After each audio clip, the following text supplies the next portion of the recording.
Sveiki visi dar kartą, po truputį turbūt ir pradedame.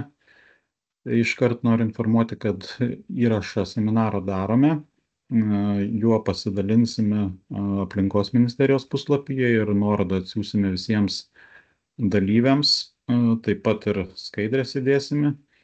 Dėl didelio dalyvių skaičiaus galimybės užduoti klausimus žodžiu nebus, tai prašome klausimus rašyti į klausimų atsakymų į pokalbių langą. Gale seminaro, jei būsiu kažką pamiršęs svarbaus atsižiūrėjant į klausimus, paminėsiu, bet iš esmės planuojame, kad į tuos klausimus parengsime atsakymus raštu ir taip pat su visais pasidalinsime. Taip pat noriu paminėti, kad šis seminaras ir atsakymai į klausimus yra aplinkos ministerijos specialistų nuomonė. Ir tai negali būti laikoma kaip oficialus teisės akto aiškinimas. Bendrai dėl šio reglamento yra stengiamasi, kad atsakymus į visus su reglamentu susijusius klausimus oficialius išaiškinimus teiktų Europos komisija. Ir tai daroma siekiant, kad būtų nuostatos traktuojamos vienodai ir taikomos vienodai visose ES valstybėse. Europos komisija yra parengusi jau dalį atsakymų į dažnai užduodamus klausimus, tai vėliau pateiksiu nuorodą bus šioje prezentacijoje ir bus galima susipažinti, bet tarkim tam tikrų nuostatų aiškinimu, taip pat mes remiamės tais pačiais Europos komisijos išaiškinimais ar tam tikrais paaiškinimais, tai tikrai konsultuosime ir teiksim savo nuomonę, tai jeigu ir po seminaro iškiltų klausimų, tai tikrai kreipkitės, pasistengsime atsakyti. Taip, tai šiame seminare aš pristatysiu kovos su miškų naikinimu reglamento pagrindinius reikalavimus. Gal kai kas bus ir detaliau, bet ties kiekvienu klausimu vis tiek iškyla ir tam tikrų niuansų ir yra ir detalių ir pačiame reglamente, tai tikrai reikia vis tiek įsigilinti į reglamento nuostatas.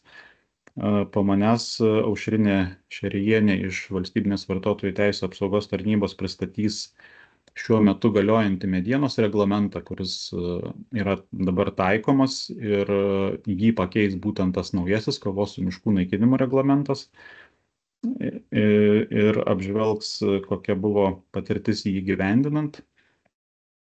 Kaip viename seminare kažkas juokavo, kad medienos reglamentas, tas dabar galiojantis, yra iš esmės tas pats, tas naujasis miškų naikinimo reglamentas yra tas pats medienos reglamentas, tik tais pavartojęs daug steroidų, tai labai sustiprintas, bet jo nuostatos yra panašios ir tam tikros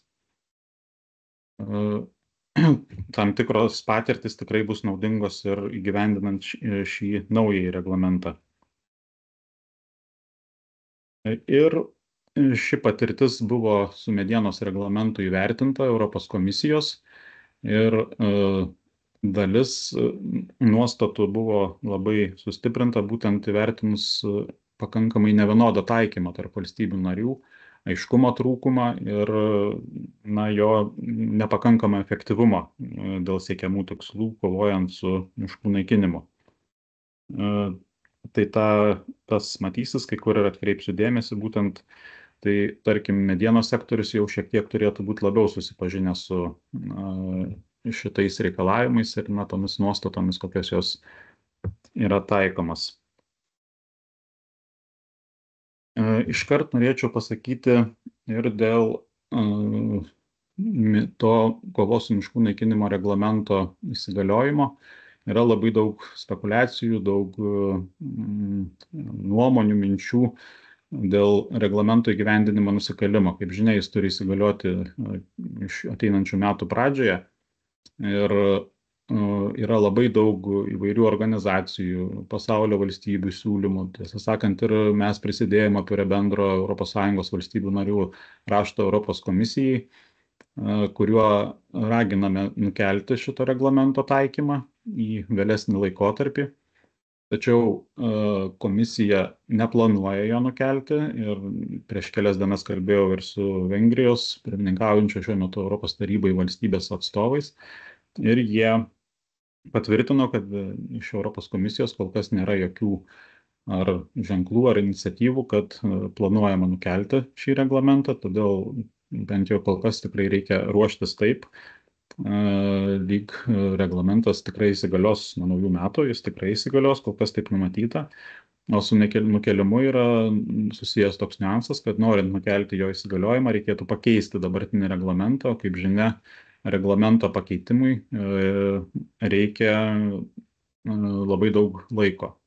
Žinoma, yra pavyzdžių, kai buvo reglamentas nukeltas ir per 2 mėnesius, kai visi sutarė, kad to reikia, bet šiam momentui jokių nei oficialių, nei neoficialių žinių tikrai nėra, kad jo įsigaliojimas bus nukeltas. Taigi, pereisiu dabar prie paties reglamento pristatymo. Tai pradėsiu nuo to, kas paskatino priimti šį reglamentą. Tai žinoma, didžiuliai pasaulio miškų naikinimo mastai. Jis yra visų pirma, bent jau jo tikslas buvo priežastis nukreipta į atogražų miškų išsaugojimą, į kitų pasaulio valstybių, kur miškai yra naikinami, išsaugojimą. Tačiau nuostatos dėl reglamento taikomos visoms pasaulio šalims vienodai, nes tai yra svarbu pagal pasaulio prekybos organizacijos taisyklės, kad jeigu nustatomi tokie reikalavimai, jie visose šalise turi būti taikomi vienodi, todėl tas, kas taikoma dėl išsaugojimo kitoms šalims, tas galioja ir būtent ir mūsų rinkai. Na, priežastys, žinoma, įvairios, čia labai ir detalės ir neverta eiti, ir tai susiję ir su klimatos kaita, biologinė įvairovė, ta miškų svarba tikrai nekarta yra pabrėžta. Bet čia esminis momentas yra būtent buvo įvertinta, kokios priežastys lemia tą miškų naikinimą. Ir FAO duomenimis 90% miškų naikinimą plečiant žemės ūkio paskirties žemę, tam, kad gaminti produktus, kurių didžiausia vartotoja yra pati Europos Sąjunga. Tai išeina taip, kad ES netiesiogiai prisideda prie miškų naikinimo pasaulyje per savo vartojimą. Todėl per šitą aspektą buvo ir suformuluoti tikslai, kad sumažinti ES indėlį į miškų naikinimą ir alinimą visame pasaulyje ir kad būtų kuo mažiau tokių produktų, kurie susiję su naikinimu, importuojami ES ar teikiami ES rinkai, tiksliau pasakant, ir tuo pačiu didinti paklausą per poveikį prekybai, kad būtų pateikiami su miškų naikinimu rinkai nesusiję produktai. Pats reglamentas įsigaliojo pernai birželio pabaigoje, tačiau jo taikymui numatytas pereinamasis laikotarpis ir didelėms ir vidutinėms įmonėms reglamentas pradedamas taikyti nuo kitų metų pradžios, o mažoms ir labai mažoms įmonėms nuo kitų metų vidurio. Europos komisija atliko detalų vertinimą ir nustatė, kad būtent šitie reglamento pirmame priede nurodyti produktai yra tie, dėl kurių yra daugiausiai naikinama pasaulyje miškų.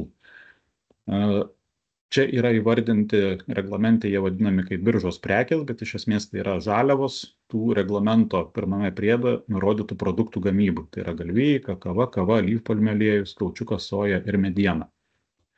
Ir šių produktų prekyba ir yra šiuo atveju reguliuojama per tą prizmę, kad jeigu importuojama, eksportuojama ar ES pagaminta irgi prekė teikiama pirmą kartą ES rinkai, tai reikia įvykdyti tam tikrus reikalavimus, kurių pagrindiniai yra, kad produktas būtų pagamintas teisėtai ir nesusijęs su miškų naikinimu. Dabartinėme medienos reglamente, kurį minėjau, yra kalbama tik apie produkto teisėtumą. Kad rinkai teikiamas produktas atitiktų gamybos šalies teisės aktus. Tačiau, kaip parodė vertinimas, poveikio vertinimas, tai nedavė reikiamo efekto. Todėl jis buvo sugriežtintas ir tiesiogiai susietas su miškų naikinimo alinimu, pridedant papildomus reikalavimus, kuriuos apžvelgsime toliau. Čia yra pavyzdys iš reglamento pirmo priedo, kaip yra įvardinti tie produktai. Tai čia norėčiau pažymėti, čia būtent galvijų yra kaip biržos prekės ar žaliavos sritis. Svarbus momentas yra tas, kad jeigu šitame priede nėra nurodytas produktas, tai reglamentas jam nėra taikomas. Kaip pavyzdį galėčiau pasakyti, kad tarkim yra taikomas reglamentas padangoms, jeigu prekiaujama padangomis. Bet tarkim, jeigu parduodamas automobilis, kuris turi tas padangas, tai tuomet reglamentas yra netaikomas, nes tokia kaip automobilio reglamente pirmame priede nėra. Žodžiu, tai turi būti įvardintas kaip aiškus atskiras produktas. Taip pat yra atskiri niuansai dar ir dėl atskirų produktų, kaip pavyzdžiui, miškuose dažnai prekiaujama yra stačiu mišku parduodamas miškas, tai taip pat jeigu parduodamas status miškas, tai reglamentas irgi tuo momentu yra netaikomas, nes pačiam stačiam miškui tokio kaip produkto nėra, produktas atsiranda kaip pagaminama žaliavinė mediena, tai jau tas, kas parduoda pačią žaliavinę medieną ir tada jau įsijungia jau reglamento reikalavimai. Kitas atvejis yra, kai yra pakuotės. Jeigu, tarkim, yra medinis padėklas ar paletė ir ant jo yra kažkokia gabenama prekė, tai tuomet irgi reglamentas tam padėklui netaikomas. Bet jeigu pats padėklas yra parduodamas kaip prekė, tai tuomet įsijungia jau ir reglamento reikalavimai. Tas pats yra ir su popierium. Popieriui taip pat yra taikomas reglamentas, tai jeigu jis yra kaip pakuotė, tai nepatenka į reglamento taikymas sritį, o jeigu jis parduodamas kaip prekė, kaip pats popierius įvardintas su atskiru kodu, tai jam jau taip pat yra taikomi reikalavimai. Taip pat, kaip pavyzdys, dar norėčiau paminėti ir perdirbtus produktus. Tas pats perdirbtas popierius, tai jam reglamentas taip pat netaikomas. Bet jeigu jo sudėtyje yra nors kažkiek neperdirbtos dalies, o kiek išsiaiškinau, tai visame perdirbtame popieriuje dažnai būna ir to jau grynos celiuliozės.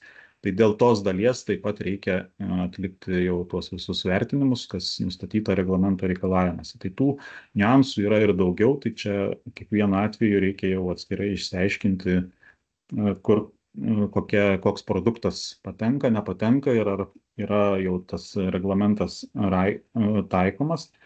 Dar kol neperėjau toliau, dar noriu paminėti dėl šito X ženklelio. Tai čia šiuo atveju reiškia ne accept, kaip kartais būna kaip išimtis, kad taikoma. Šiuo atveju yra iš anglų kalbos extract, kas reiškia, kad būtent šitie produktai iš tam tikros produktų grupės yra išimti ir jiem taikoma. Čia gal irgi per pavyzdį būtų geriau, tai yra, tarkim, po 9401 kodu kombinuotosios nomenklatūros sėdimieji baldai. Tai jie gali būti gaminami tiek iš medienos, tiek ir ne iš medienos. Tai būtent tas X reiškia, kad patenka į reglamento taikymo sritį tik tie sėdimieji baldai, kurie yra pagaminti iš medienos. Tai tokie principai. Bet jeigu yra neaiškumo, ar po kokiu kodu patenka, ar kokiam kodui priskiriama nomenklatūros kodui šitą jūsų, tarkim, prekę, tas produktas, tai reikėtų kreiptis į muitinės departamentą bendraisiais kontaktais, jie bendravau su jais, tikrai padės ir nurodys, jeigu iš vis nežinomas produktas, tai muitinė turi savo laboratoriją, kuri įvertina pagrindinę sudedamąją dalį ir atitinkamai padeda priskirti jau kokiam kodui, kokiam produktui priskiriamas yra tas produktas ir jau atitinkamai pagal tai galima jau išsiaiškinti, ar toks kodas yra ir reglamento pirmame priede ir ar tai taikoma jau ar netaikoma, jeigu jau tame priede nepatenka tas produktas. Na ir pati kombinuotoji nomenklatūra skelbiama muitinės puslapyje. Ši nomenklatūra yra atnaujinama kiekvienais metais, nes produktai, žinoma, ir pasipildo, ir išsibraukia. Tai čia, žodžiu, reikėtų kreiptis dėl šitos jau priskirimo į muitinės departamentą. Žinoma, sąvokų yra labai daug ir jas tikrai reikia atkreipti dėmesį. Aš čia paėmiau tokias jau kur esminės. Tai kas yra laikoma miškų naikinimu, tai gan dažnai dar traktuojama, kad iškirstas miškas jau yra savaime miškų naikinimas. Tai šitaip nėra, iškirstas miškas yra, jeigu atkuriamas ar toliau ten auginamas miškas, tai nėra miškų naikinimas, tai yra naudojimas. O miškų naikinimu pagal reglamentą laikomas miškų pavertimas naudojimui žemės ūkio paskirties tikslais. Tas reiškia, mūsų atveju tai būtų naudmenų pakeitimas, kai vietoj miško tame plote pradedama naudoti žemės ūkio veiklai. Tai čia vėl taip pat svarbus momentas, kad tarkim, jeigu tiesiamas kelias ar tiesiama elektros trasa ar kažkas panašaus, kas nesusijęs su žemės ūkio veikla, tai bus nelaikoma miškų sunaikinimu. Būtent turi būti žemės ūkio paskirties tikslais, tai tuomet jau yra sunaikinama. Čia būtent jau pagal tą, kur anksčiau minėjau, įvertinta, kas labiausiai sąlygoja ir į ką nukreipta, kas sąlygoja tą miškų naikinimą. Dabar dėl pačios žemės ūkio paskirties tikslais sąvokos, tai Europos komisija žada dar pateikti išaiškinimus. Jau buvo žadėti anksčiau parengti gairės dėl šio reglamento įgyvendinimo, bet kažkas užtruko turbūt ir kol kas tų gairių dar nėra, bet jas tikrai turi iki reglamento taikymo pradžios parengti, bent jau tai numatyta ir reglamente ir, tikėsimės būtent tos neiškumus ir išaiškins jau šitose gairėse. Miškų alinimas, tai taip pat yra apibrėžta, kas tai yra konkrečiai reglamente ir jis yra aktualus su miškų produktais daugiau dirbančiam verslui, nes bent jau Lietuvos atveju, tai primykščiai miškai turi apsaugą, jie ar taip nenaudojami, jų yra labai nedaug, o savaiminių miškų pavertimas plantaciniais miškais, kas va čia įvardinta, kaip būtų jau miškų alinimo, tai pas mus miškų įstatyme yra numatyta, kad plantacinių miškų įveisimas miško žemėje yra draudžiamas, taip kad čia bent jau nacionaliniu mastu tikrai neturėtų būti probleminė nuostata, bet tarkim, importuojant iš trečiųjų šalių, jau šitą nuostatą jau reikės įrodyti, įvertinti, kad tai nesusiję su miškų alinimu per tą prizmę, kad tame plote, iš kur jau buvo augintas produktas, nebuvo pirmykščio miško ar savaiminis miškas nepaverstas plantaciniu mišku. Kitas svarbus momentas, kad miško naikinimas tai nėra apimantis visą laikotarpį. Yra uždėta ribinė data, nuo kada laikoma miško naikinimu. Tai jeigu miškas buvo sunaikintas iki 21 datų ir vietoj jo, tarkim, auginama palmių plantacija ar kaučiukmedžiai ar dar kažkas, tai nebus laikoma, kad tai buvo sunaikintas miškas, bet jeigu būtent jau tas miškas sunaikintas ir ta plantacija pasodinta po 21 metų, tuomet jau iš tokio ploto išauginto produkto ES įvežti nebus galima. Taip, kitos sąvokos yra veiklos vykdytojas ir prekiautojas. Tai veiklos vykdytojas tas, kuris rinkai pirmą kartą pateikia produktus, čia nepaminėta pirmą kartą, bet yra kaip veiklos vykdytojo sąvoka ir prekiautojo sąvoka ir yra dar sąvokos pateikimas rinkai ir tiekimas rinkai. Pateikimas rinkai tai yra būtent tas pirmas kartas, kai pateikiama rinkai produktą, ar tai būtų importas, ar tai būtų vietinė gamyba, tarkim, iškirtus mišką parduodant pirmą kartą pateikiant rinkai medieną, ar galviją išaugintą parduodant rinkai, tai yra pirmas kartas vis tiek laikomas ir įsijungia jau veiklos vykdytojams taikomi reikalavimai. O prekiautojas tai tas, kuris jau parduoda, perpardavinėtojas, kuris parduoda jau rinkai patiektą produktą. Tiesiog juo prekiauja, tai jiems yra irgi tam tikri reikalavimai. Na ir veiklos vykdytojų pareigos, kaip minėjau, tie, kurie pirmą kartą teikia ES rinkai, tai jie negali teikti rinkai, yra draudimas nustatytas reglamente, kurie netitinka šių reikalavimų. Tai yra produktas turi būti nesusijęs su miškų naikinimu ir alinimu, pagamintas teisėtai ir dėl jo pateiktas išsamaus patikrinimo pareiškimas. Šiek tiek detaliau apie jo pateikimą pasakysiu vėliau, bet išsamaus patikrinimo pareiškimas teikiamas į informacinę sistemą, kurią šiuo metu kuria Europos komisija. Ir pateikus šį pranešimą išduodamas bus unikalus numeris dėl to produkto pateikto pareiškimo, kurį toliau reikės jau tiekimo grandinėje perduoti kitam tiekimo grandinės dalyviui, kuris ar toliau prekiaus, ar perdavinės, tai čia taps įprastu tas numeris dokumentų dalimi įprasta, kur reikės nurodyti tą numerį, nes nesant šio numerio ar nepateikus išsamaus patikrinimo pareiškimo, automatiškai reikš, kad produktas yra neteisėtas. Ir tam, kad įsitikinti, kad produktas nesusijęs su miškų naikinimu ir pagamintas teisėtai, reikia atlikti išsamų patikrinimą. Išsamaus patikrinimo elementai yra detaliai aprašyti reglamente. Išsamaus patikrinimo sistemą sudaro 3 elementai. Tai yra informacijos rinkimas, rizikos vertinimas ir rizikos mažinimo priemonių taikymas. Tai iš esmės tai yra įsitikinimas, pagrindžiant dokumentais informaciją, kad produktas tikrai nėra susijęs su miškų naikinimu ir pagamintas teisėtai. Tai pirmame elemente yra numatyta atskirame straipsnėje, kokią reikia rinkti informaciją tam įsitikinimui padaryti. Ir vienas svarbiausių elementų, kuris jau yra sustiprintas lyginant ir su tuo dabar taikomu medienos reglamentu, kad dėl kiekvieno produkto, dėl kiekvienos partijos teikiamos jau rinkai reikės pateikti, kur buvo išauginta ta žaliava ar tos biržos prekės, tarkim, imkim medieną, teikiama ar žaliavinė mediena, ar baldas, tai reikės atsekti ir nurodyti geolokacinius duomenis, kokiame plote buvo šitas medis jau išaugintas ir nukirstas. Ir yra reikalavimas, kad jeigu toks plotas yra iki 4 hektarų, tai tuomet užtenka vieno geografinio taško, jeigu virš 4 hektarų, tada reikia nurodyti jau to ploto perimetrą. Iškart pasakysiu, netaikoma galvijo atveju. Visais atvejais galvijo atveju reikia nurodyti vieną tašką. Ir čia vėlgi yra detalės, kur labai norėčiau išsiplėsti, bet esmė galvijo atveju yra ta, kad reikia nurodyti galvijo auginimo vietą per visą jo gyvenimo laiką.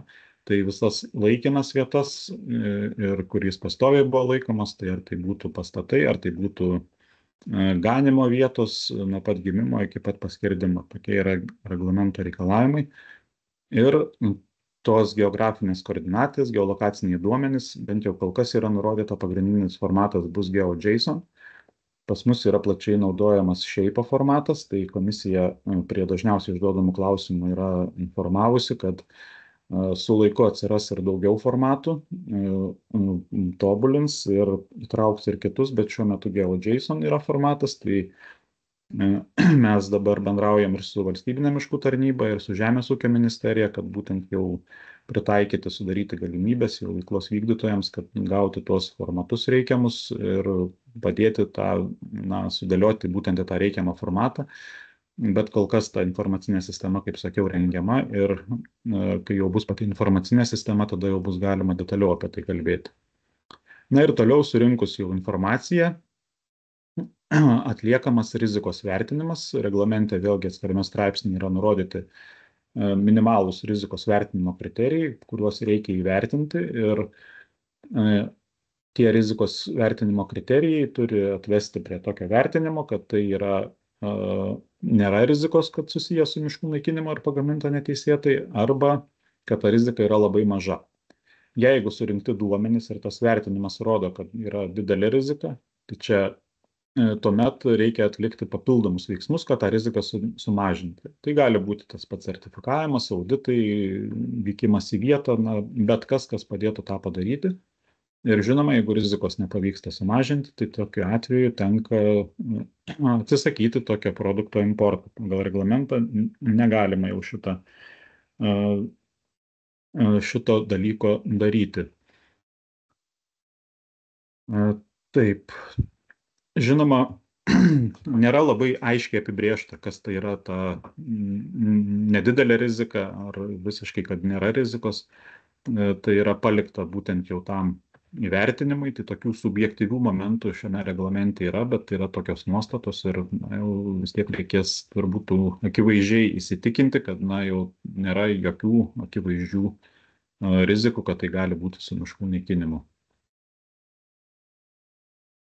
Numatyta ir tam tikri supaprastinimai. Čia tik paminėsiu, kad yra numatyta, jog visos pasaulio valstybės bus įvertintos pagal miškų naikinimo riziką ir priskirtos miškų naikinimo rizikos grupiai. Tos grupės yra 3, tai yra maža rizika, standartinė rizika ir didelė rizika. Tai jeigu šalis bus priskirta, iš kurios jau atvežamas tas produktas, tiksliau, kur buvo auginta ta biržos prekė ar ta žaliava, Jeigu tenais rizika toj šalyje yra maža, tai tokiu atveju lieka tik tais informacijos rinkimo reikalavimas, bet nereikia atlikinėti rizikos vertinimo ir rizikos mažinimo priemonių taikymo. Bet kuriuo atveju informacijos rinkimas ir geografinių duomenų nurodymas, taip pat ir išsamaus patikrinimo pranešimo teikimas išlieka privalomi ir šitos duomenis reikės teikti. Dabar dėl paties rizikos vertinimo, tai ir valstybės narės, ir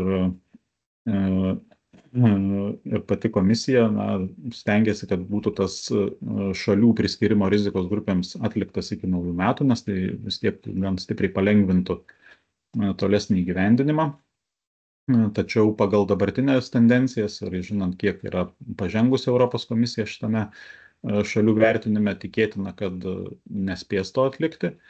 Ir pagal reglamentą toks variantas yra numatytas, reikš, kad visos pasaulio valstybės priskiriamos standartiniai rizikai, kas reiškia, jog reikės vykdyti pilną išsamaus patikrinimo sistemą. Taip, čia daugiau kalbėjome apie veiklos vykdytojus, kurie pirmą kartą pateikia rinkai, importuoja, ar pirmas pateikimas ES rinkai.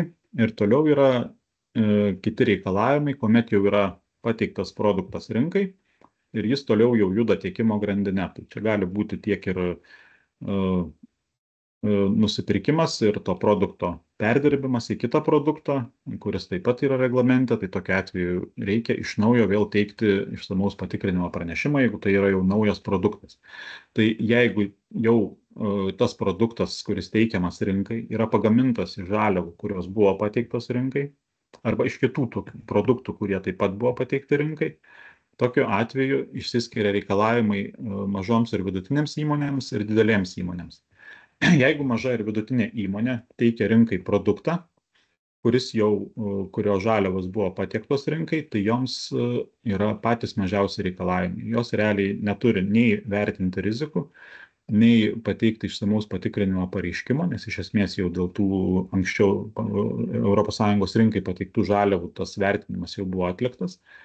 Jos tik turi saugoti anksčiau pateiktų išsamaus patikrinimo pareiškimų numerį ir jį perduoti jau tam, kam parduoda toliau komerciniai veiklai vykdyti savo produktą. Bet papildomų reikalavimų nėra. Tuo tarpu, jeigu tai yra didelė įmonė ir parduoda produktą atitinkamą, tai jos yra nustatytas privalomumas, kad turi vėl teikti išsamaus patikrinimo pareiškimą.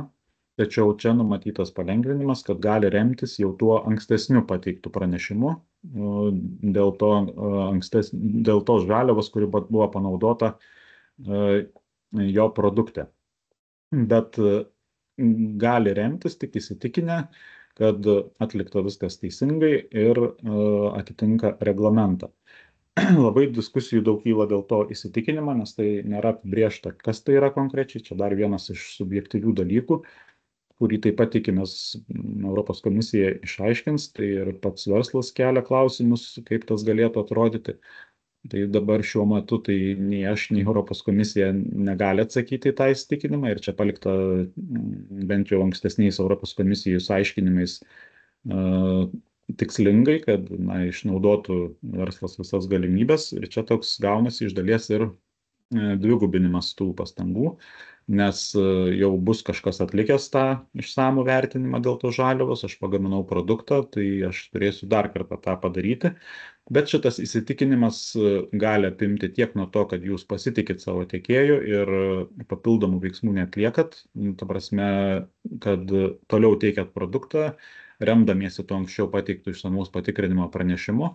Tiek gali apimti tai, kad jūs atliekat visiškai savarankišką vertinimą, ar tai nesusijęs su miškų naikinimu ar pagaminta teisėtai.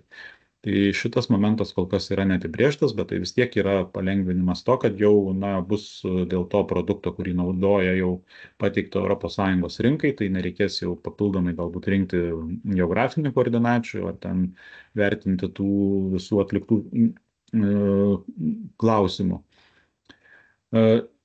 Šitas remimasis jau pateikto anksčiau išsamaus patikrinimo pranešimu bus matomas per informacinę sistemą, nes informacinėje sistemoje, bent jau kol kas Europos komisija kiek aiškino, galės veiklos vykdytojai pamatyti anksčiau, koks to produkto pagal numerį, kokia buvo pateikta informacija. Ir kitas yra įpareigojimas, būtent to įsitikinimo momentu, kad veiklos vykdytojai turi dalintis informaciją su kitais tiekimo grandinėje esančiais dalyviais. Ir tai yra privaloma tam, kad ta didelė įmonė įsitikintų, jog viskas buvo atlikta teisingai. Jeigu bus nesidalinama informacija, tai taip pat bus laikoma pažeidimu, tai turės ta informacija visa suvaikščioti.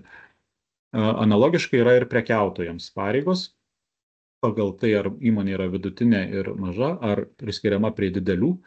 Priminsiu, prekiautojai laikomi tie, kurie jau prekiauja pateiktais produktais, jie jų neperdirba, bet tiesiog nusiperka ir perparduoda. Tai jeigu mažos ir vidutinės įmonės užsiima prekybą tik tų produktų, tai jos turi tik rinkti ir saugoti informaciją apie pirkėjus ir tiekėjus, tai yra iš ko pirko, kam pardavė.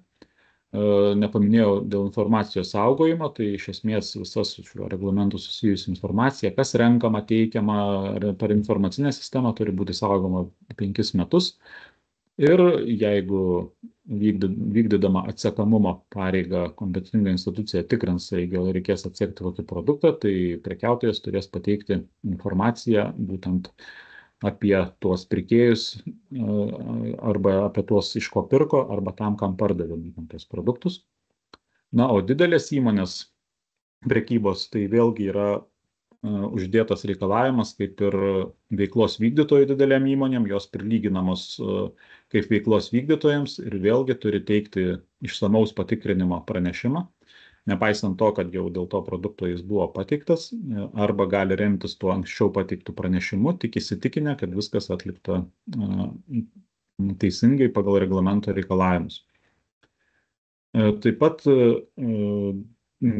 pasitikrinimui dėl to, ar priskiriama įmonė mažai ir vidutiniai, yra direktyva, gal ne visi ir susidūrė, tai gale dar yra nuoroda pateikta į tą direktyvą, kad sužinoti, kokio dydžio įmonei priskiriama pagal reikalavimus, nes tas elementas prisiskirimo tai yra svarbus, vienas iš pirmųjų dalykų gal išsiaiškinti, kad toliau gilinantis į reikalavimus jau žinoti, kokie būtent tą įmonę reikalavimai. Papildomai didelėms įmonėms, tai būtų ar prekiautojų, ar veiklos vykdytojų, bet visoms didelėms įmonėms yra numatytas ataskaitų teikimo reikalavimas, kitaip tariant, informacijos viešinimas apie tai, kaip vykdomi šio reglamento reikalavimai, apie savo išsamaus patikrinimo sistemą. Tai reikia bent kartą metuose viešai pranešti visuomeniai, kaip laikomasi šių reikalavimų. Bet taip pat numatyta, kad jeigu yra ir kituose ES teisės aktuose numatyti ataskaitų teikimo reikalavimai, tai šitą informaciją apie kovos su miškų naikinimu reglamento vykdymą gali būti dalis prie tų kitų ataskaitų. Na, čia pavyzdys būtų dabar įsigaliojusi įmonių tvarumo ataskaitų teikimo direktyva, kurioje yra reikalavimai pademonstruoti įmonėms, kaip jos laikosi tvarumo reikalavimų, įsivertinti savo vertės grandinės, tiekimo grandinės. Ir yra nuo kitų metų pareiga teikti tokias ataskaitas kartu su finansinėmis ataskaitomis, tai šių ataskaitų dalimi galės būti ir būtent šito reglamento įgyvendinimo vykdymas. Dabar pati informacinė sistema, joje pildomi išsamaus patikrinimo pareiškimai apie tai, kad jau atliktas išsamus patikrinimas. Jis yra išsamaus patikrinimo pareiškimas reglamento 2 priede. Iš esmės šis pranešimas yra tik tais informavimas apie tai, kaip aš įsitikinau, kaip aš atlikau tą išsamų patikrinimą. Pats didžiausias darbas yra būtent jau tas išsamaus patikrinimo sistemos vykdymas, tai yra informacijos rinkimas, rizikos vertinimas, rizikos mažinimo priemonių taikymas. O šituo pranešimu aš, tarkim, prieš parduodamas produktą į rinką, dėl parduodamos tos konkrečios partijos, kuri taip pat nėra dydis apibrėžta. Tai čia jau pasirinkimas gali būti to jau teikėjo rinkai. Tai aš pateikdamas šitą pranešimą tik patvirtinu, kad atlikau tą patikrinimą ir kad nenustačiau jokių rizikų, kad tai susijęs su miškų naikinimu ir kad yra pagaminta teisėtai. Taip pat šitoje informacinėje sistemoje reikės pateikti ir tas geografinės koordinates dėl tų žaliavų, kurios naudotos šio produkto gamybai. Tai va čia informacinė sistema yra tas vienas iš didžiausiai irgi nerimą keliančių dalykų, nes ji dar nesukurta, o planas yra toks, kad dabar rugsėjo pabaigoje šią sistemą Europos komisija pristatys ES valstybių narių atstovams. Spalio mėnesį bus vykdomi visų norinčiųjų, tai čia ir veiklos vykdytojų, ir prekiautojų apmokymai, kaip naudotis tą sistemą. Europos komisija darys nuotolinius mokymus, tai apie šios mokymus taip pat informuosime atskirai tiek ministerijos puslapyje, tiek galėsime ir visiems dalyviams, tai jau bus tos datos aiškios atskirai jūsų nurodytis elektroniniu pašto adresais, taip pat informuoti ir galima bus prisijungti. Pati sistema jau kaip ir veikimui bus paleista lapkričio mėnesio 1 dieną. Ir tada tuomet vyks veiklos vykdytojų registravimasis pagal ten reikalaujamus duomenis. O jau išsamaus patikrinimo pareiškimus dėl prekių, kurias jau numatoma teikti nuo kitų metų pradžios, kada jau pradedamas taikymo reglamentas, galima bus teikti nuo gruodžio mėnesio 1 dienos. Na ir žinoma, tokie suspausti terminai, tai tiek veiklos vykdytojai kelia klausimus, kad vėl dėl to paties nukelimo, kad nebus spėta pritaikyti savo informacinių sistemų, nebus spėta susipažinti, apmokyti darbuotojų ir panašiai. Tai čia žinoma, tas suprantama ir jau daugybę kartų ir perdėto Europos komisijai. Bet kol kas grafikas yra toks ir reikės prie to prisitaikyti bent jau šiam momentui. Reglamente taip pat yra numatyta, kad galima įgalioti atstovus, teikti išsamaus patikrinimo pareiškimus į informacinę sistemą jų vardu. Tai čia kalba eina tiek apie tuos, kurie naudosis trečiųjų, kitų šalių paslaugomis, tai čia tiek ir gali būti ir sertifikavimus atliekančios įmonės, ar kas atliks tokias paslaugas. Bet visais atvejais, kad ir bus įgaliojimas, atsakomybė išliks būtent pačiam veiklos vykdytojai, jeigu bus kažkas netitikimai tuose reikalavimuose. Čia pavadinau pereinamojo laikotarpio nuostatos, tai yra ir prie Europos komisijos dažniausiai užduodamų klausimų, bet iš esmės tai yra nuostatos dėl produktų, kurie buvo pateikti dar iki reglamento taikymo, tačiau jie ir jau pradėjus taikyti reglamentą bus toliau naudojami ar pardavinėjami. Tai tikrai rekomenduočiau paskaityti Europos komisijos dažniausiai užduodamų klausimų skiltį, kur yra per pavyzdžius pateikta, kaip šios nuostatos taikomas, bet esminis dalykas tas, kad tarkim, taip pat imant pavyzdį, jeigu žaliavinė mediena, tarkim, rąstai buvo nusipirkti iki reglamento taikymo, tai yra iki gruodžio 30 dienos, ir iš jos pagaminamos lentos ar baldai, ar kas nors parduodama po gruodžio 30 dienos, tai tokiam produktui reglamento reikalavimai bus netaikomi, nes būtent jau pati žaliava, pats pirminis tas produktas buvo patiektas rinkai dar iki reglamento taikymo pradžios, kai nebuvo reikalavimo rinkti geografinės koordinates ir taikyti kitų reikalavimų. Lygiai tas pats ir jeigu produktas kažkoks buvo rinkai pateiktas iki taikymo pradžios, bet jis buvo perdirbtas ir jau rinkai patiekiamas kitais metais, tarkim, tai taip pat reglamento reikalavimai netaikomi. Kas reiškia, jog, tarkim, jau reglamento reikalavimai įsijungia, jeigu jau ta pati žaliava bus pateikta po gruodžio 30 dienos. Tačiau tokiais atvejais, kai jau, kaip dabar apibrėžiau, tai reikės turėti vis tiek įrodymus, kad ta biržos prekė, ta žaliava ar gamybai naudotas produktas rinkai buvo pateikti iki gruodžio 30 dienos. Tai gali būti ir sąskaita, faktūra ar koks kitas dokumentas, kuris patvirtintų, kad tai jau buvo pateikta rinkai. Reglamentas nustato, kad valstybės narės turi paskirti vieną ar kelias kompetentingas institucijas, kurios vykdys tiek konsultavimą, tiek ir kaip veiklos vykdytojai ir prekiautojai laikosi nustatytų įpareigojimų, yra ir nuostata, kad turi būti užtikrintas pakankamas įgaliojimus, nepriklausomybė ir ištekliai. Tai tarkim, jeigu nebus vykdomi kompetitingom institucijom nustatyti reikalavimai, Europos komisija tai galės traktuoti irgi kaip pažeidimą ir inicijuoti pažeidimo procedūras. Mes vėluojame su kompetitingų institucijų paskirimu, bet tai yra pakankamai taip pat didelis iššūkis ir kitose valstybėse. Šiuo momentu esame parengę vyriausybės nutarimo projektą, jis paskelbęs viešai, šią savaitę baigėsi derinimas. Ir pasiūlėme, kad kompetitingomis institucijomis būtų 3 institucijos, atsižvelgiant į jų patirtį atitinkamo produktų srityje. Aplinkos apsaugos departamentas ir valstybinė vartotojų teisų apsaugos tarnyba yra atsakingi už dabar taikomą medienos reglamentą, tai būtent išlaikant tą tęstinumą ir turimą įdirbį. O kas susijęs su maisto produktais ir galvijais, pasiūlėme valstybinę maisto ir veterinarijos tarnybą. Tačiau dar vyks diskusijos, nes nuomonės išsiskiria. Čia, žinoma, galimi variantai tiek skirti vieną instituciją tą daryti patikrinimus, tiek ir kelias.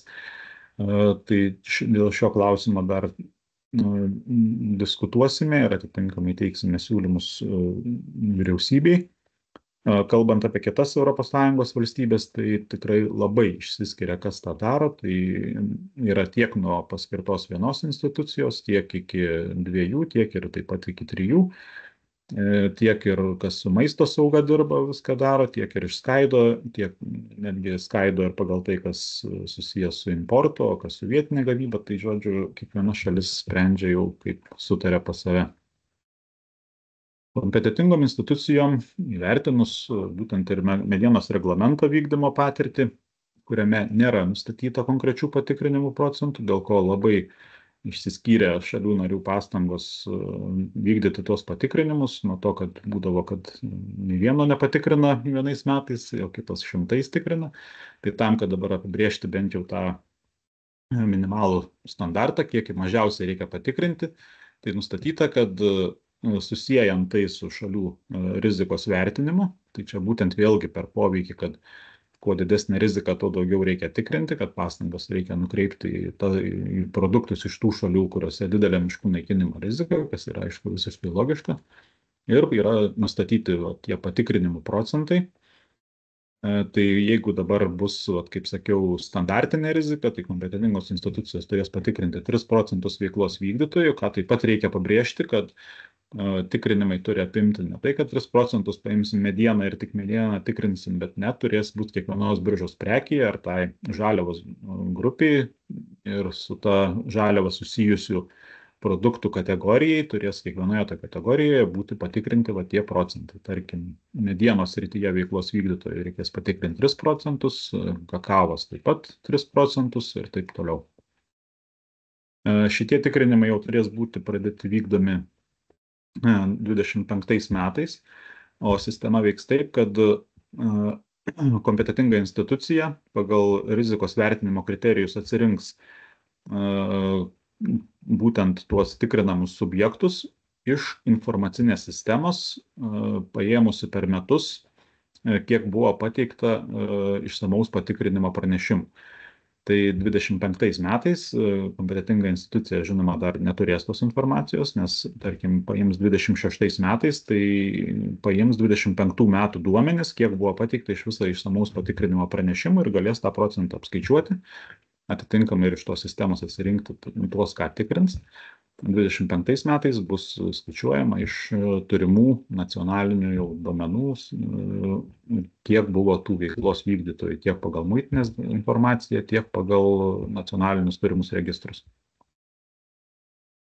Taip pat reglamentas numato ir įgaliojimus, kokius turi turėti kompetitingos institucijos. Iš esmės jie yra panašus, ką ir dabar turi kontrolę vykdančios institucijos, tai ištaisymas privalomieji nurodymai tie patys, neleidimas produktui patekti į rinką ar jo pašalinimas ir taip toliau. Jeigu tokių neturės įgaliojimų, žinoma, priklausomai nuo to, ką paskirsime, tai tuomet juos reikės suteikti. Ir taip pat, aišku, numatytos sankcijos, čia vėlgi vertinus reglamento patirtį, medienos reglamentą, kuriame buvo pasakyta tik tiek, kad jos turi būti veiksmingos, proporcingos ir atgrasančios. Tai žinoma, vėl kaip ir kitais atvejais buvo labai skirtingos sankcijos tarp valstybių narių. Tai dabar reglamentas vėlgi numato minimalius išlyginamosius reikalavimus, kad visos ES valstybės turėtų maždaug vienodus sankcijų taikymo instrumentus. Tai aš čia labai detaliai nenoriu apsistoti, tų sankcijų perkelimą į mūsų teisės aktus, čia jau reikės mūsų teisės aktų pakeitimų, šiuo metu rengiame dar projektus. Tai ką norėčiau pasakyti, kad tikrai čia nebus puolama, kad iš karto taikyti baudas ir sankcijas, pirmi metai ir įsibėgėjimas vis tiek ir tam pačiam kompetitingom institucijom. Ir dar daug nuostatų pakankamai yra neaiškių, tą praktiką, kol susidėlios, tai didžiausią dėmesį skirsime, bent jau skatinsime kompetitingas institucijas skirti konsultavimui, nuostatų išsiaiškinimui ir susidėliojimui visų procesų. Bet žinoma, tai nereiškia, kad reikia dabar nieko nedaryti, reikia vis tiek dėti pastangas stengtis, nes anksčiau ir vėliau tos nuostatos turės būti tinkamai įgyvendinamos. Čia sudėjau nuorodas, kurios pravers gilinantis toliau į reglamentą, tai yra pats reglamento tekstas, tie, kur minėjau, atsakymai Europos komisijos dažniausiai užduodamus klausimus ir kita informacija skelbiama, taip pat direktyva dėl priskirimo mažoms ir vidutinėms įmonėms. Ir taip pat Europos komisija vysto internetinį puslapį, kuriame yra sudėti visų pasaulio miškų žemėlapiai ir šis žemėlapis rodo būtent 21 metų, ta data, kur mes sakom, kad jeigu iki jos sunaikino, tai dar ne miškų naikinimas, jeigu po jos tai miškų naikinimas, tai būtent tai datai kuriami žemėlapiai, kurie parodo, ar tą datą konkrečioje vietovėje, imant visą pasaulį, buvo miškas ar nebuvo miško. Tai instrumentas yra teisiškai neprivalomas, bet jis jau bus kaip ir veiklos vykdytojams orientyras, tarkim, ir jau bendraujant su tiekėjais savo, kur jau bus galima preliminariai įsivertinti, ar ten jau yra rizika to miškų naikinimo ar nėra. Jį taip pat, ko gero, naudos ir kompetentingos institucijos. Bet, kaip sakiau, jis dar vystomas, jau tie žemėlapiai yra, bet jau galima į jį orientuotis, taip pat būtent vertinant tas rizikas. Čia surašiau, ką reikėtų gal visų pirma atlikti, jeigu dar ir nesusidūrus su tuo, tai, kaip ir minėjau, reikia visų pirma įsidentifikuoti, ar veiklos vykdytojas ar prekiautojas, tuomet ar MVI ar didelė įmonė, nes to atitinkamai reikalavimai skiriasi. Susipažinus su reglamentu, įsivertinti savo tiekimo grandines, rinktis informaciją, ruošti deramą patikrinimo sistemą ir, žinoma, informuoti tiekėjus apie informacijos poreikį, nes šitos informacijos reikės jau labai greitai. Ir ją reikės nurodyti, ką svarbu pabrėžti, kad reikia atlikti ne tik vertinimą ir mažinti riziką, jeigu yra ta rizika didelė dėl miškų naikinimo ar jo galimo neteisėtumo. Bet svarbus aspektas ir tas, kad jeigu neįmanoma gauti informacijos ar neįmanoma įvertinti tos būtent rizikos, tai taip pat yra reglamente nurodyta, kad nuo tokio produkto turi būti importavimo ar teikimo rinkai susilaikoma. Nes jeigu nebuvo galimybės įvertinti, tai reiškia, rizika yra didelė.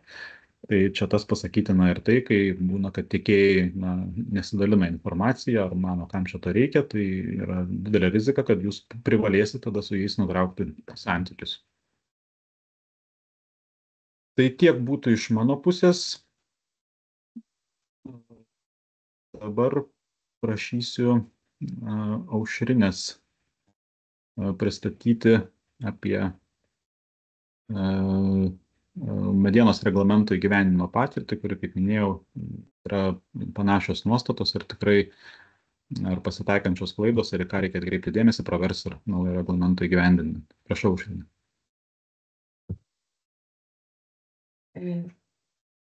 Sveiki visi, laba diena. Pirmiausia, norėčiau padėkoti Donatui už labai išsamų naujojo reglamento pristatymą.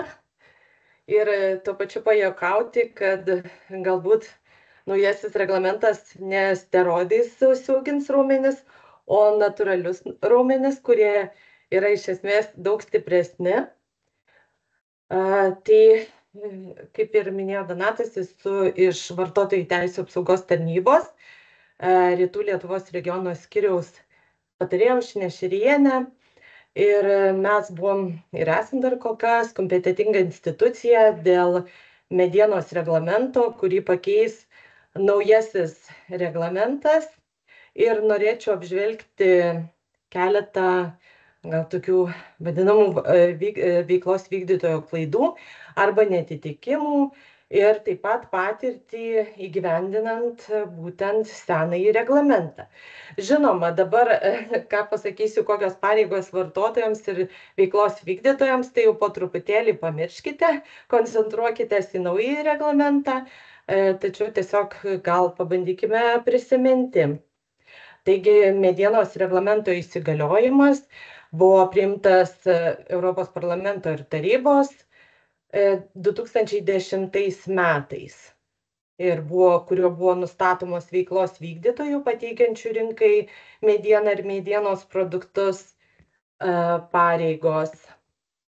Taigi, kokios priežastys lėmė? Dabar tų priežasčių naujajam reglamentui žinoma daug daugiau, o tuo metu buvo tiesiog, kad miškai teikia visokeriopą naudą, kad yra didėjanti medienos ir medienos produktų paklausa pasaulyje ir žinoma neteisėtos medienos ruošos keliamas pavojus.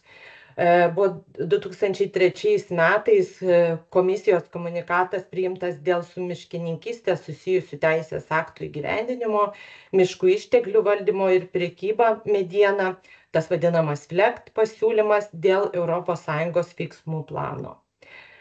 Ir taip pat, kad daugelis medienos produktų, kaip žinoma, yra daug kartų apdorojami, kol jie yra pateikiami vidaus rinkai, dėl to tokios priežastys. Dar papildomos priežastys yra, kad veiklos vykdytojai turėtų atlikti deramą patikrinimą, naudodamiesi priemonių ir procedūrų sistema. Buvo aktyvus su neteisėta medienos ruoša rėmimas, kompetentingų institucijų stebėjimas, sertifikavimas, bendradarbiavimas ir sprendimas taikyti sankcijas. Lietuvos Respublikoje 2013 metais buvo priimtas nutarimas dėl kompetentingų institucijų už būtent Europos parlamento taikymą ir iš pradžių buvo kita institucija, o paskui jau aplinkos apsaugos departamentas prie aplinkos ministerijos ir vartotojų teisų apsaugos tarnyba dėl tam tikrų produktų buvo atsakinga paskirta. Taigi, kokios yra tenkančios atsakomybės, pavyzdžiui, prekiautojams pagal medienos reglamentą. Tai tiesiog, kad buvo perkama ir parduodama mediena ir medienos produktai, kurie jau buvo pateikti vidaus rinkai.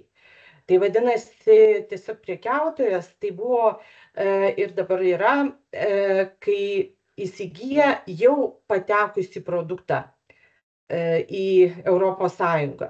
Tai vadinasi, gali, pavyzdžiui, Lietuvoje įsigyti iš Lenkijos, tarkim, įmonės kažkokį medienos produktą ir platinti čia Lietuvoje, tai jisai vadinasi prekiautojas. Tai jam buvo tokia atsakomybė. O veiklos vykdytojai, tai jie jau turėjo atsakomybę, kuomet pirmieji pateikė medieną ir medienos produktus ES rinkai. Tai jiems yra daug platesnė atsakomybė, tai reikėjo atsekti visą medienos kelią, tai galėjo būti tas kelias sertifikuotas, galbūt pateikti sertifikatą arba tiesiog įvairiais dokumentais, sąskaitomis, faktūromis, muitinės deklaracijomis ir taip pat įvairiausiais kitais dokumentais, miškų kirtimo leidimais įrodyti tą medienos kelią ir būtent medienos kilmės šalį.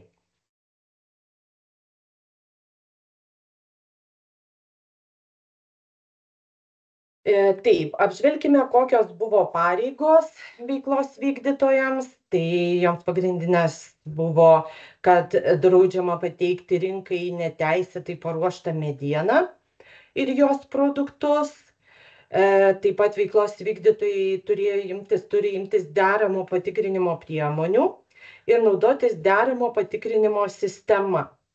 Ir paskui ją taikyti ir periodiškai vertinti būtent šią įdiegtą įmonėje patikrinimo sistemai.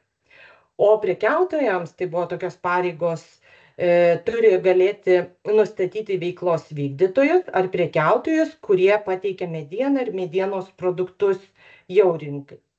Taip pat turi galėti nustatyti prekiautojus, kuriems jie pateikia medieną ir medienos produktus. Vadinasi, tam irgi nustatyti tuos, kurie irgi platina. Ir saugoti šią informaciją ne mažiau kaip 5 metus. Vadinasi, kaip ateina kompetentinga institucija, bet prekiautojui tai tų pareigų yra šiek tiek mažiau.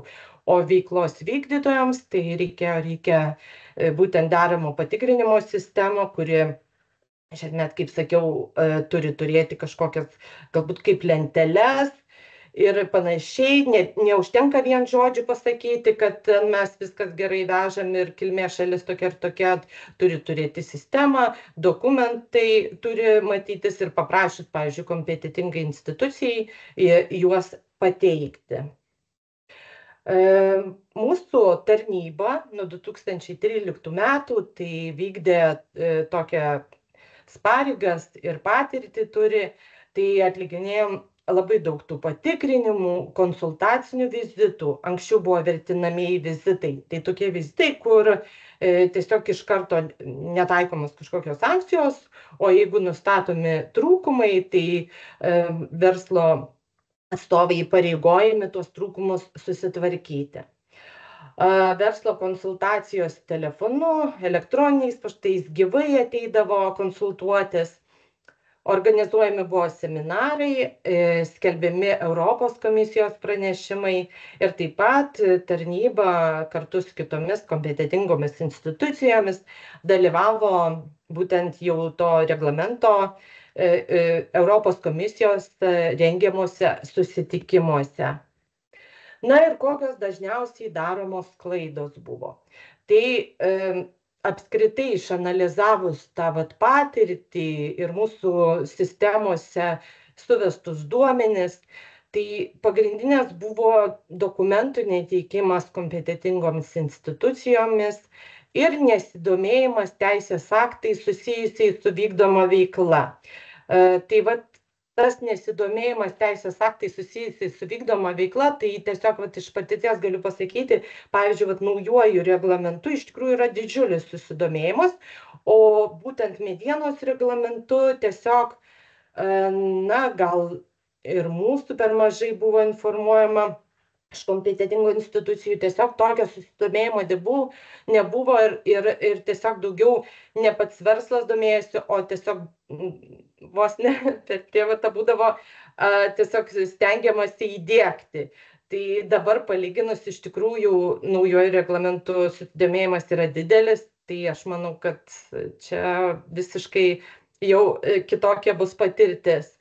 Taip pat dažnai neturėdavo verslas deramo patikrinimo sistemos ir dar vienas toks dalykas, netgi įdiegus, būtent jos periodiškai netikrindavo.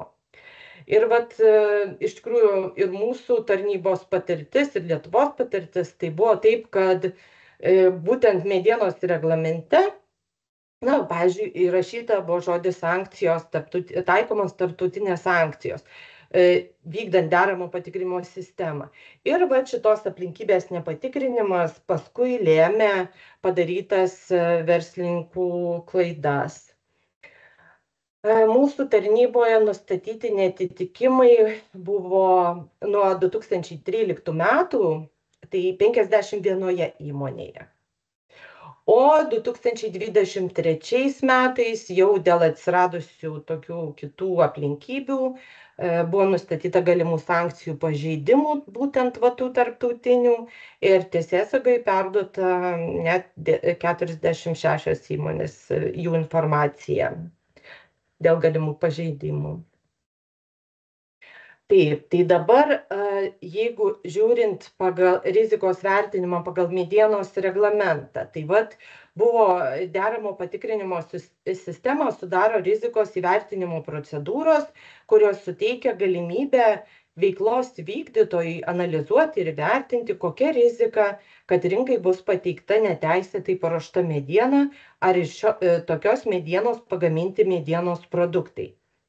Taip, tokiose procedūrose atsižvelgiama į A punkte nustatytą informaciją. Taip pat į atitinkamus rizikos įvertinimo kriterijus, įskaitant.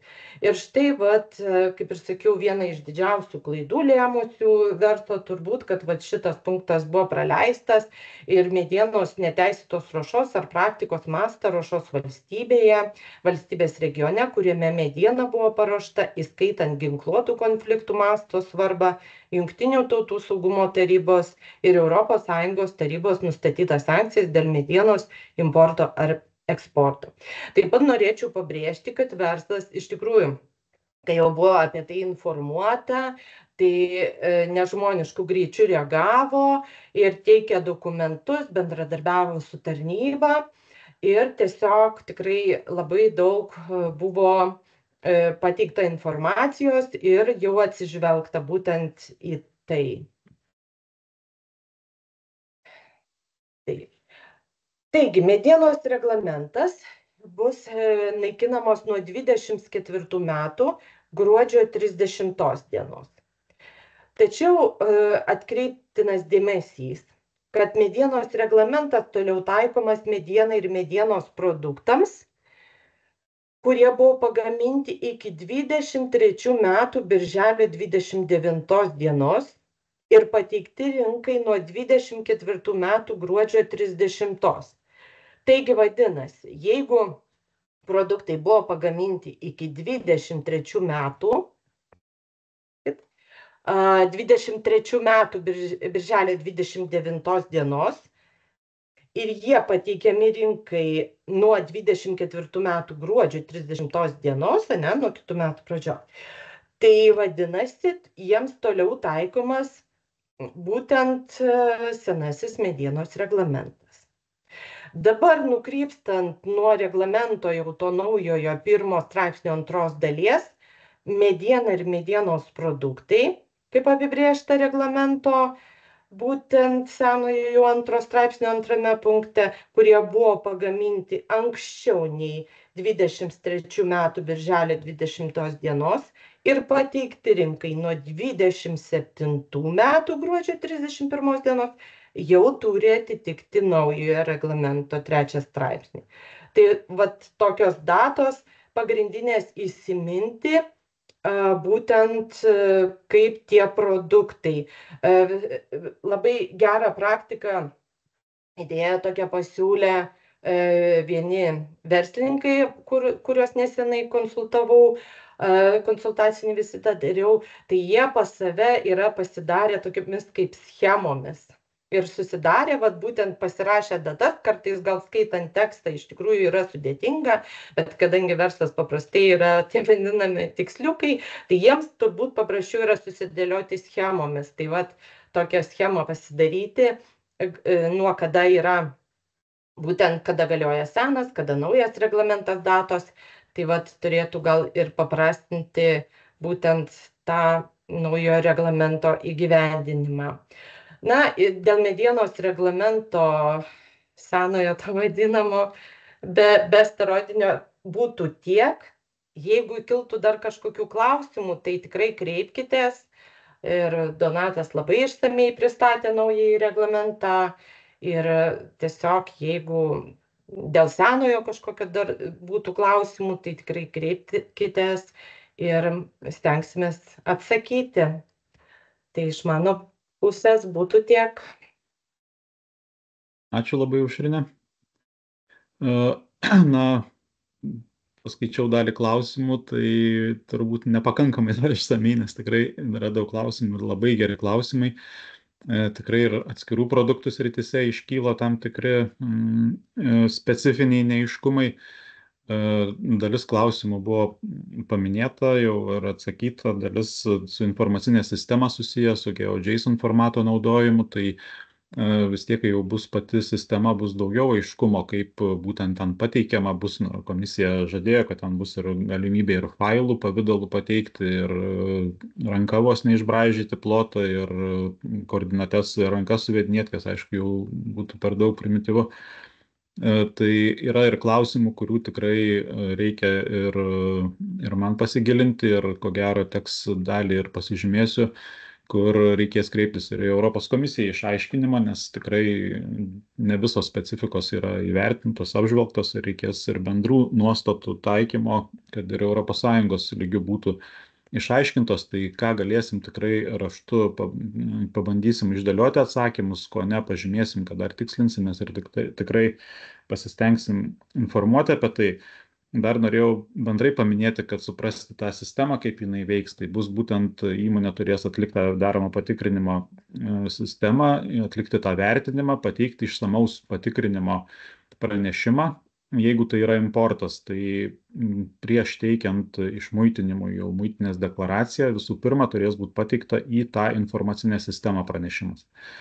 Toje informacinėje sistemoje bus gautas jau tas unikalus numeris ir jį reikės nurodyti jau būtent muitinės deklaracijoje. Tokia seka bus. Tada bus jau ta prekė išmuitinta, jinai keliauja į rinką ir nieko nereikia daryti. Pats pranešimo pateikimas dar nereiškia, kad jau viskas yra leidimas ar teisėta viskas ir visa kita. Toliau prekė galės keliauti ir visa kita, bet jeigu pateks į patikrinimo apimtį ir patikrinime nustačius, kad yra netitikimų, tuomet bus jau ir visi taisamieji veiksmai ir visa kita.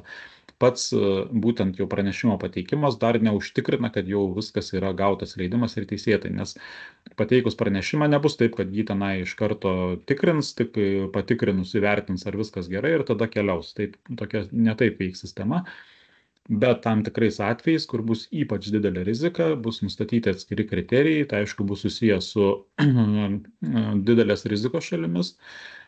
Po to galės būti įvertinti gal ir atskiro produkto rizikos kriterijai, ar ten dar kažkokie kriterijai, kur kompetitinga institucija nusistatys ypatingai aukštą riziką, kas reikš, jog jinai turės teisę automatiškai sustabdyti muitinėje produktą 72 valandom ir muitinė neturės teisės jo išleisti į apyvartą, kol kompetitinga institucija per tą laiką neįvertins ir neduos leidimo jau keliauti toliau.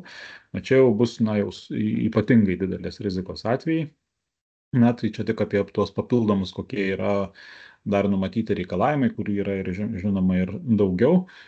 O vietinės rinkos atveju, kai tarkim jau ES pagamintas ta žaliava teikiama ar produktas pirmą kartą, tai bus tiesiog taip pat teikiamas tas pranešimas ir pateikus pranešimą iš karto ta prekė gali būti parduodama, keliauti ir visa kita, kaip minėjau. Tai nebus sistema, kad pirmą patikrinama kompetitinga institucija ir tik tada gali iškeliauti. Čia tiesiog yra informuojama, o paskui jau ir vykdomi veiksmai. Tai ko gero būtų užbaigimui tiek, kaip minėjau, atsakymus sudėliosime raštu ir visiems išsiųsim, jei iškiltų daugiau klausimų, tai taip pat rašykite, kreipkitės. Informaciją apie informacinės sistemos naudojimo mokymus taip pat, kaip minėjau, patalpinsime ir atskirai aplinkos ministerijos interneto puslapyje ir atsiųsime jums elektroniniu paštu visiems dalyviams. Tai ačiū labai už dalyvavimą ir sėkmės įgyvendinant toliau reglamentą. Dėkoju.